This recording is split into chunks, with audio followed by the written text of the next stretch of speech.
If you're using the Divi theme, you probably enjoy its built-in page builder and the possibility to easily design great-looking pages. On the other hand, Toolset allows you to create advanced custom sites with features like custom lists of posts, custom searches, displaying posts on a map, and much more. Recently, we released the new Toolset Blocks plugin that allows you to visually build your whole site, including all the advanced Toolset features using the built-in WordPress block editor, also known as Gutenberg. In this video, I want to show you two things. First, the workflow you should follow if you want to create sites using the Divi and Toolset combination. And second, I will show you how to visually build a list of posts, or what we call a view, using Toolset Blocks. Additionally, at the very end, I'll quickly show you how to design custom templates for single posts and how to create custom archives. The steps are basically the same as for building views. Okay, let me show you.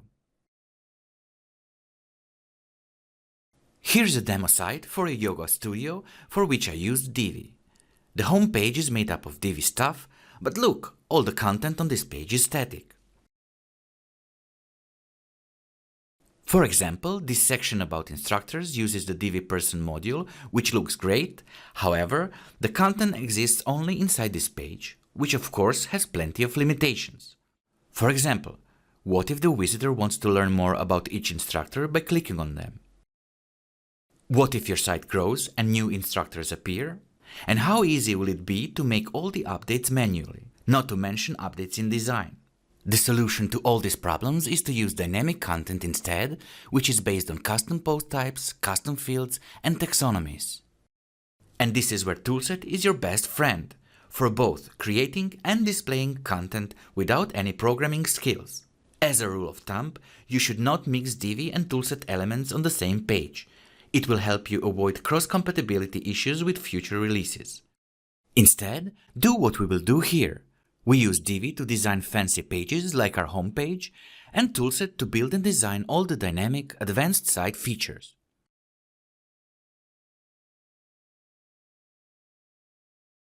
First, you need to set up your content. In our example, we have the custom post type called instructors, and we added some custom fields for storing additional data about each instructor.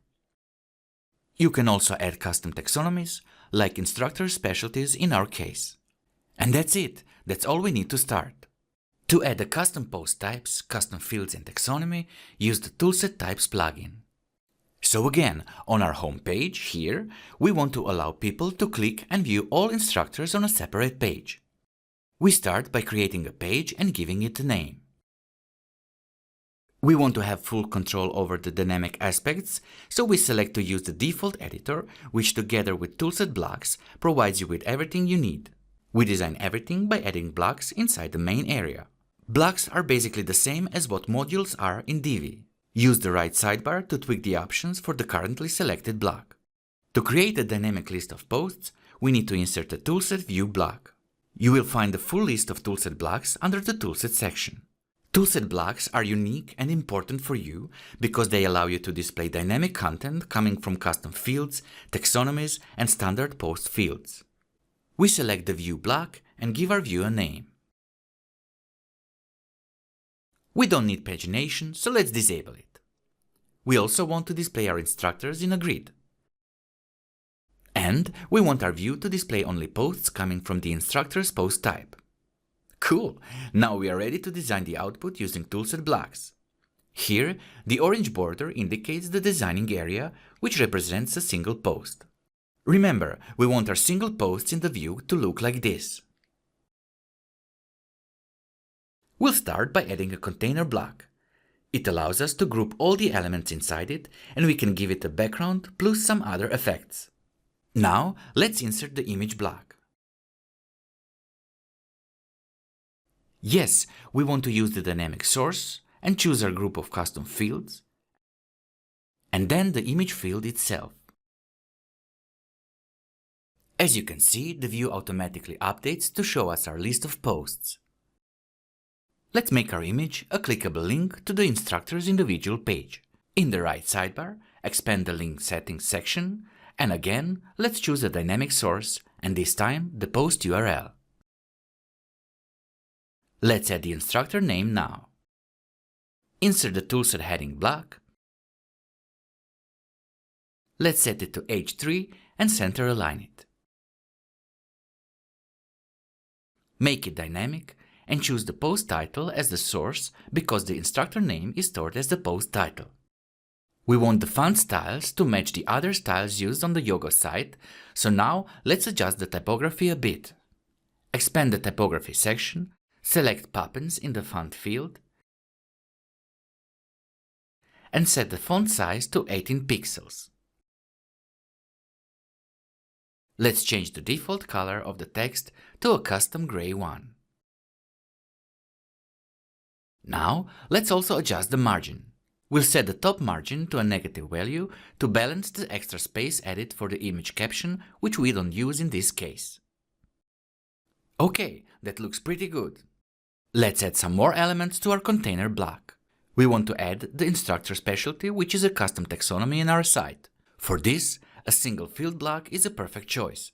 Again, we center align it and in the sidebar we select taxonomy in the field type and instructor specialties as the post taxonomy.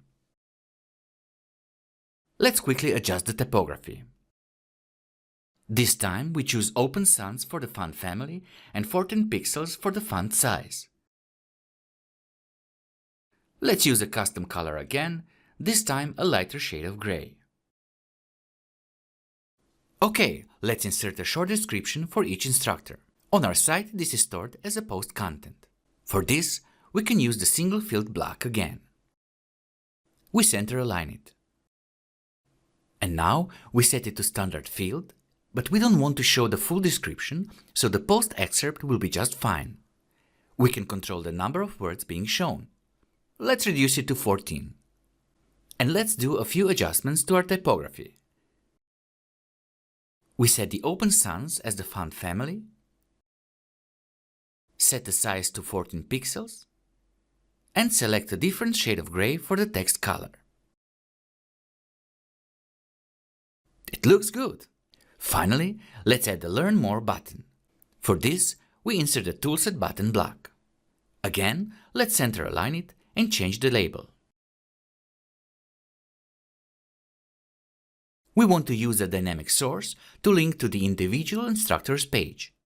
Selecting the post URL for the source field will do the job. Now, let's style the button, again to fit our site's overall design. In the typography section, let's set the font of Poppins.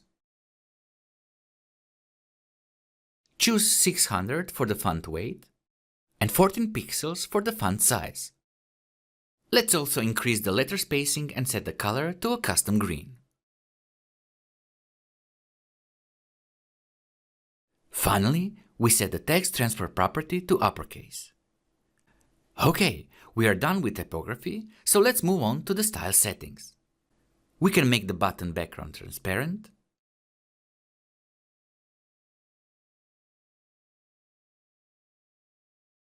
and add the green border.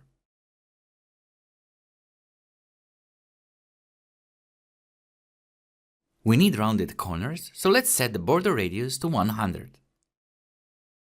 It already looks good, but let's add some more space inside by adjusting the padding.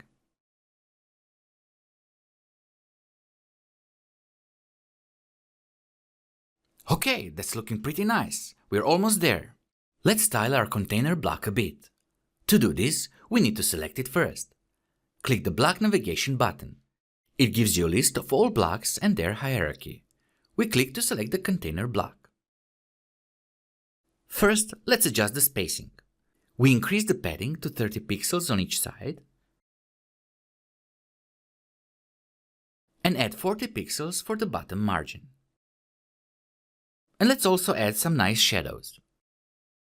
We want a really subtle shadow, so let's reduce the alpha parameter to make our shadow almost transparent. Let's reset the shadow's horizontal position completely, setting it to 0. And let's increase the vertical position slightly. 10 pixels will be just fine. We can increase the blur to 24 pixels and set the spread to 6. To better see the effects, you can always feel free to click away from the container. That looks pretty nice. As a final step, let's change our view so that it displays our grid in 3 columns. We use the block navigation again, but this time we switch to the View Loop block. We expand the Loop Style section and change the number of columns to 3. And our view is ready. Let's see it on the front end. Very nice! It looks great and just like our backend design.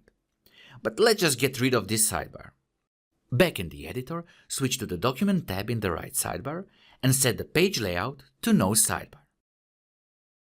Okay, we are ready to publish our page and check it again on the front end. Perfect! Of course, you can further expand your view by adding the front-end filters, pagination, and other advanced elements. Feel free to experiment. Finally, let me quickly show you how to design templates for displaying single posts and create custom archive pages.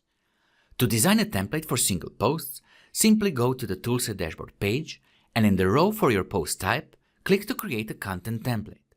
The template is automatically created and assigned. You are again in the same block editor and you design the template using blocks in the same way as we've seen for the view.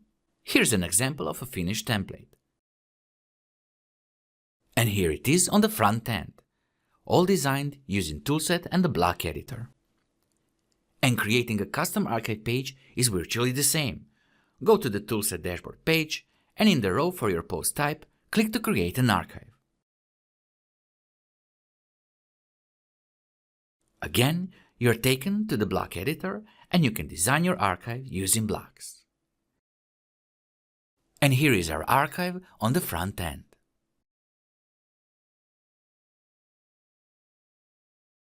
In case you're not already a Toolset user, you can get it at toolset.com. To accomplish the things featured in this video, you will need the Toolset types and blocks plugins.